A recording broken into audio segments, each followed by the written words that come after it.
Hola, ¿qué tal? Buenas tardes. Yo soy Joana Ángel Reyes, soy desde la Ciudad de México. Quiero agradecer a quienes me escuchan en este momento como parte de esta gran iniciativa para hablar de industrias creativas. Bien, de esta manera, hoy vengo a comentar algunas cosas con ustedes que tienen que ver con lo que denominé economía creativa, actualidades y desafíos para América Latina y el Caribe.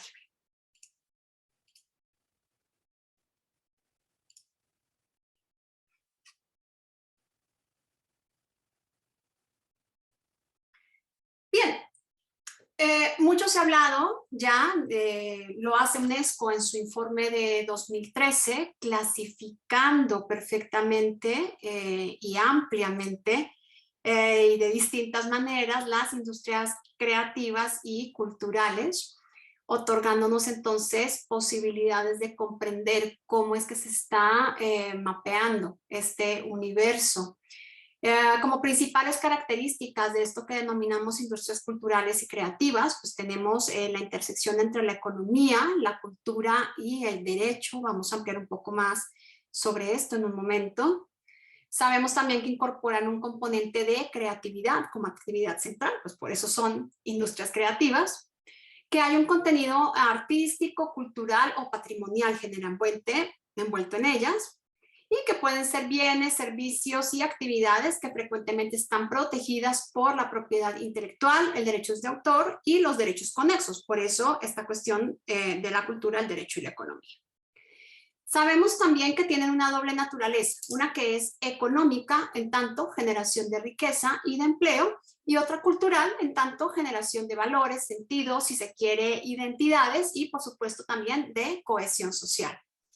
Tenemos un factor importantísimo de innovación, creación, recreación, en tanto que las industrias creativas, bueno, características de los productos de las industrias creativas fundamentales tendrían que ser también esas, ¿no? Que son productos que no se consideran absolutamente terminados, sino que están sujetos a posibles intervenciones y recreaciones, a innovación con base en los mismos. Y también una demanda y comportamiento de los públicos que hasta ahora nos ha sido difícil de anticipar. Ok, si pusiéramos en el centro a las industrias culturales y creativas, las veríamos interactuando con otros sectores. Uno de ellos, pues el de recursos humanos y formación, tal cual, sector formativo de capacitación.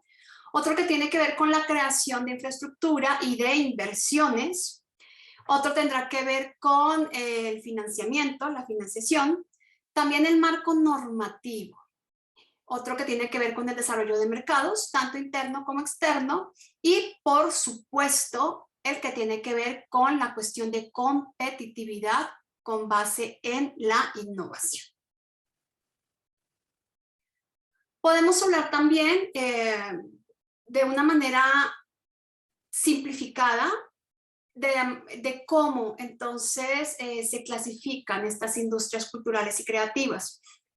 Tenemos industrias culturales y creativas que tienen origen en el patrimonio natural y cultural, que son productos derivados de servicios o de eso, bienes patrimoniales o de museos, sitios arqueológicos, sitios históricos, paisajes culturales, por poner algunos ejemplos. También tenemos otras industrias que tienen raíz en la creatividad y los medios de comunicación, que tienen que ver con presentaciones en vivo, por ejemplo, artes escénicas, música, festivales, festividades y ferias. Aquí la cosa está un poco pues como metida en el mismo saco, pero no es lo mismo una obra de teatro de un grupo de dramaturgia local que un gran festival de música hecho por una corporación internacional, por ejemplo. Tenemos a los medios audiovisuales y creativos, ¿no? Video, radio, televisión, podcasting, streaming, mainstreaming, juegos de video, sector que ha crecido tremendamente en los últimos años, junto con la animación. Tenemos también los libros y la prensa, ¿no? El sector editorial que cubre libros, periódicos, revistas y pues otros materiales impresos, así como bibliotecas, foros, ferias del libro, ¿no? También entonces, cuando hablamos de libros y prensa, hablamos no solo de la producción editorial, sino también de la promoción de estas producciones. Y tenemos el sector de artes visuales y la artesanía, ¿no? Donde están obviamente pintura, escultura, bueno, también la fotografía, y que tampoco termina siendo un sector muy igual, ¿no? No le damos el mismo tratamiento en términos de mercado al arte contemporáneo que a la artesanía tradicional. ¿Qué pasa? ¿Qué pasa con nosotros en América Latina? Aquí me parece que sucede algo muy interesante en términos de educación y formación, por lo menos en las artes y los sectores pues, culturales y creativos, si los desglosamos por ámbitos culturales, como nos sugieren estas encuestas. Y es que podemos ver que los programas de educación y formación técnica y profesional ocupan un renglón bastante importante comparado con las titulaciones de enseñanza superior y universitaria en la mayoría de los rubros. Quizá le estamos dejando de apostar a la universidad como la formadora para incluirnos en el sector de las industrias creativas. Y ello tiene que ver con que los procesos universitarios son realmente lentos si los confrontamos con los avances de la industria creativa, de la industria cultural. Es decir, para recibir formación universitaria hay que esperarse al menos 5 años de la misma y vincularse al mercado con esos saberes y comenzar a producir, ¿no? Tanto conocimiento como, pues nada, productos para intercambiar en el mercado. Entonces, se ha optado por otro tipo de formación que obedece más a lo que conocemos como formación técnica y que nos permite desarrollar habilidades que a su vez permiten una inclusión mucho más temprana o inmediata, si se quiere, a este sector creativo, que no son pues, los 5 años que se generan a partir de elegir pues, estudiar una carrera universitaria. Entonces, creo que hay un movimiento ahí interesante también en términos de la educación para la industria cultural y creativa. Por otro lado, ¿cuánto gastamos en servicios culturales y en medios? Se nos ponen aquí en estas estadísticas. Tengan en cuenta que nosotros, nuestros países, nuestra región América Latina y el Caribe estaría en esta línea gris que denominan en este panel como países en desarrollo, muy por debajo de la media del gasto de los países desarrollados, así clasificados, que están en rojo, y muy por debajo también todavía de la media del mundo. Tengamos en cuenta que hubo una caída general del gasto en este tipo de bienes y servicios, pues por cuenta de la pandemia, ¿no? Por cuenta de nuestro encierro en el coronavirus, donde sin embargo se fortalecieron pues, otras cosas y otras posibilidades también para la industria, el libro digital entre ellas. Bien, si vamos, ¿no? Ya hablamos de la educación, hablamos de cuánto invertimos para ir a ver, para consumir, ¿no? los productos de las industrias culturales y creativas, pero ¿cuántas personas o cómo es el porcentaje de personas que tienen empleos culturales en relación con el empleo total en nuestros países? Es interesante ver que es relativamente alto, digo, no sé qué tan alto puede ser un 5, 6, 8% en términos de la población total de un país, pero en nuestra región, si se fijan, estamos solo por debajo de África, donde pues se ha emprendido una cruzada para emplear a las personas en derivados de sus productos culturales, tal cual. Nosotros estamos inmediatamente por debajo de África, luego está Asia Pacífico, ¿no? Por ahí después está Europa Occidental, América del Norte, luego Europa Oriental, pero es interesante ver cómo en los estados de América Latina y el Caribe al parecer estamos un poquito por encima del total global, es decir, tenemos gente con empleos culturales más allá de la media mundial. Entonces es un sector al que le estamos realmente apostando. Habrá que ver y voy a dejar los comentarios al respecto para la última parte de esta presentación, pero habrá que ver cuáles son esas condiciones de empleabilidad que estamos generando para los empleos culturales en particular. Bueno, ¿qué pasa con la elaboración de políticas culturales que justamente impulsen entonces el desarrollo de esta economía creativa que nos permita alcanzar pues toda esta narrativa global en términos de incluir en el Producto Interno Bruto un renglón importante del mismo a partir de la creatividad?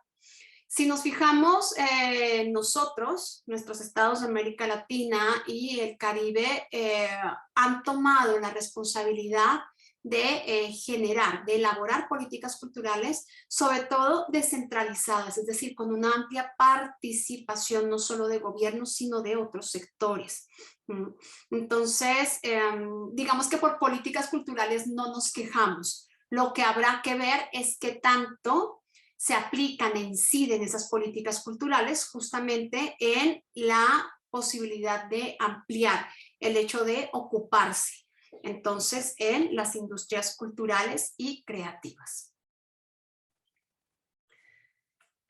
Con respecto a ello, tenemos aquí dos estadísticas comparadas. Una es la evaluación de políticas culturales en rojo y la otra la producción de datos tal cual sobre los sectores culturales y creativos. Si se fijan, en la gran mayoría de los casos tenemos mayor cantidad de producción de datos que de evaluación de políticas culturales. Nosotros, por supuesto, no somos la excepción única es África, pero también si se fijan estamos muy por debajo de la media en términos, ¿no? 11 puntos porcentuales, pues 11, ¿no? Un 11% más bien por debajo de la media mundial. Es decir, quizá nos haga falta vincular estrategias que nos permitan una evaluación de políticas culturales permanentes, certera, y que nos den cuenta entonces del funcionamiento de pues, las mismas políticas, ¿no? Que ahí están. Me gustaría que hablemos ahora de los desafíos como tal. Estábamos hablando de una serie de cuestiones en términos de un panorama general de las industrias creativas, de las industrias culturales y creativas en América Latina y el Caribe. Tenemos muchas cuestiones que todavía nos desafían para esta inclusión, desarrollo pleno, ¿no? de la economía creativa como tal en nuestros países. Uno de ellos, quizá el más preocupante en este momento, tiene que ver con el predominio del trabajo por cuenta propia. ¿Qué quiere decir esto? Que gran parte de los trabajadores, sobre todo de los sectores cultural, artístico y artesanal, pues se emplea por cuenta propia, ¿no? O son trabajadoras y trabajadores irregulares. ¿Qué quiere decir esto? Que no tienen derecho a prestaciones de salud, de empleo, de desempleo, más bien de jubilación, ni de ningún otro tipo. Y esto ocurre por varias cosas. Puede ser o porque sus ingresos están muy por debajo de los umbrales que medimos cuando hablamos de población activa, de población económicamente activa en general, o también puede ser justamente porque tenemos una, pues, no sé si decirlo de esta manera, una tradición de malas condiciones, de condiciones de empleo realmente precarias en los sectores artístico, cultural y artesanal, que en definitiva dan cuenta de la imposibilidad de dedicarse a vivir de ciertas producciones del sector creativo. Ello sin tener en cuenta otro tipo de inconvenientes, ¿no? Por ejemplo, ¿qué pasa cuando en las artes escénicas, tipo la danza, los profesionales tienen que jubilarse o retirarse antes de tiempo? ¿Por qué? Pues porque hay riesgos para la salud, porque una lesión puede acabar con su carrera y no hay ningún tipo de protección que piense en estas personas si esto llegara a suceder. Lo mismo los músicos cuando tienen lesiones en las manos, por poner otro ejemplo. Y pues los profesionales de la cultura en general. Y aquí hay una cosa muy importante y es que los trabajadores de la cultura son la expresión misma de una sociedad. No vivimos al margen de la sociedad. Los trabajadores de la cultura somos el reflejo vivo de esa sociedad. Entonces, pues las medidas en las que trabajamos valga la redundancia, los trabajadores de la cultura serán reflejo inmediato del malestar o bienestar de nuestras sociedades. Invito a cada una y a cada uno a que saque sus propias conclusiones, pero también a pensar qué les trajo a este curso, a este encuentro, diría yo, mejor a partir de el espíritu de sus organizadores. ¿Y qué podemos hacer? ¿Qué nos corresponde en términos de comenzar a remediar todas y cada una de estas circunstancias de las y los trabajadores del arte, la cultura y la artesanía en particular? Tenemos, pues aquí no terminan los desafíos, ¿no? Este es uno de ellos, como decía, quizá el que me parece más urgente y más complicado, que es este predominio del trabajo por cuenta propia, con un factor de desprotección enorme. Es decir, no sería malo emplearse por cuenta propia si tuviéramos políticas y legislaciones que nos aseguraran un bienestar en todo sentido. Y aquí sí hay que hablarlo, ¿no? Sobre todo bienestar económico a partir de esta posibilidad del autoempleo. Pero pues bien sabemos que no es así, que es una deuda enorme que tiene nuestra región con los trabajadores de la cultura, de las artes y de la artesanía, que en esencia le aportan a ese gran número que se puede desglosar por países en torno al Producto Interno Bruto y la creatividad, ¿no? La economía creativa como tal. Otro desafío enorme tiene que ver justamente con visibilizar esa productividad y saber que podemos vivir de la creatividad, pero para ello es necesario incentivar el registro de la propiedad intelectual. Los derechos de autor, ¿no? O sea, que se generen regalías a partir de todo ese pulso creativo. Entonces, yo no sé a ustedes, a mí en la universidad no me enseñaron nunca cómo se registra obra creativa, por ejemplo. Creo que hay un camino larguísimo todavía por recorrer justamente con las creativas y creativos, más allá de la gente que está muy involucrada en la industria editorial, que pues obviamente lo tiene súper claro, y la industria musical, que quizás es la industria cultural por excelencia.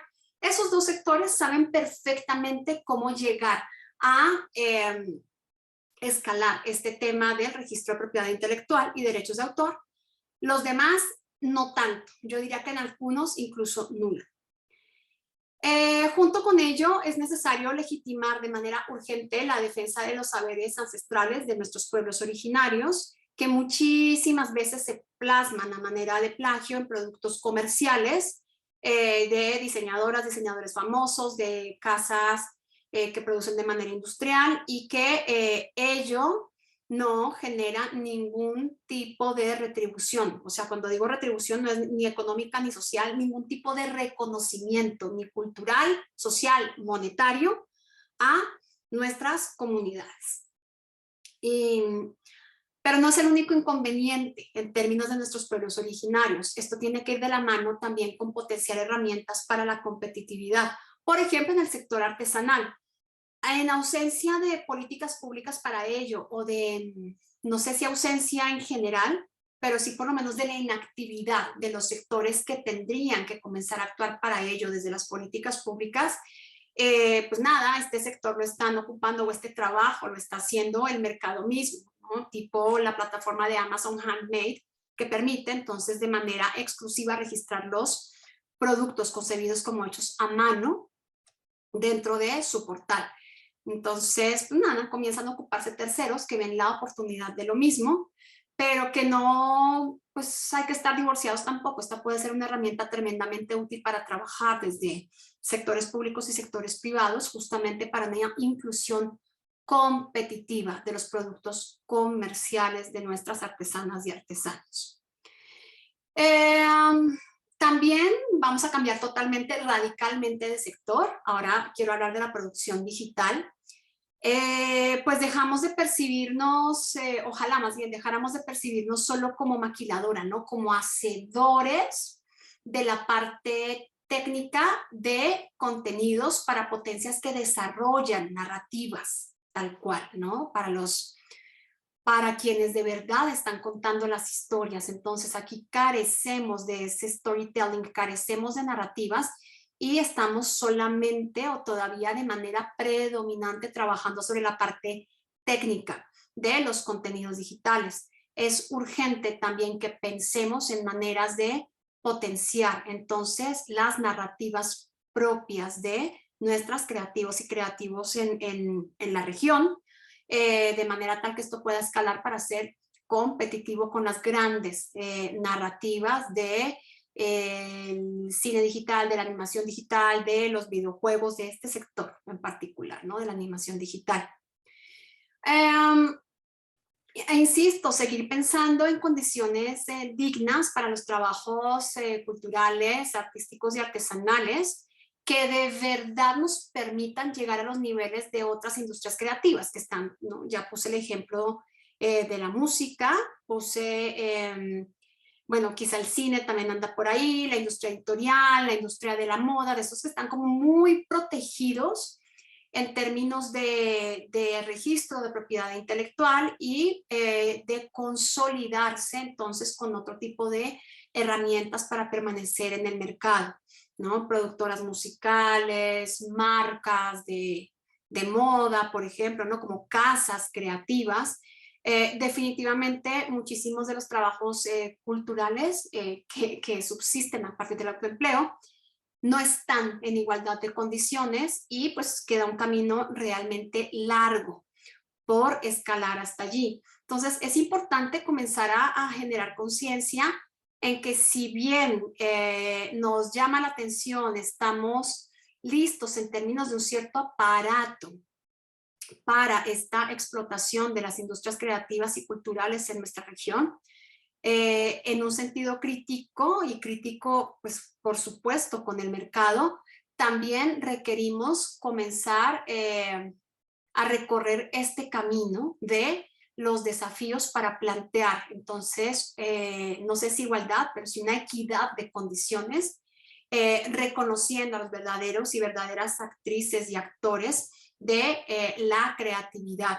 ¿Cómo hacemos para llegar a esa competitividad que tienen otros sectores en las industrias creativas y culturales? Desde las artes, bueno, las artes visuales, quizá con los movimientos de ferias, exhibiciones, exposiciones, están un poquito más ya en esa raigambre de conocer y de generar mercado, ¿no? Dentro de un sistema artístico, pero tenemos muy pendiente generar ese mismo movimiento para otras profesiones, ocupaciones y creaciones dentro de este gran abanico de la cultura y de las artes.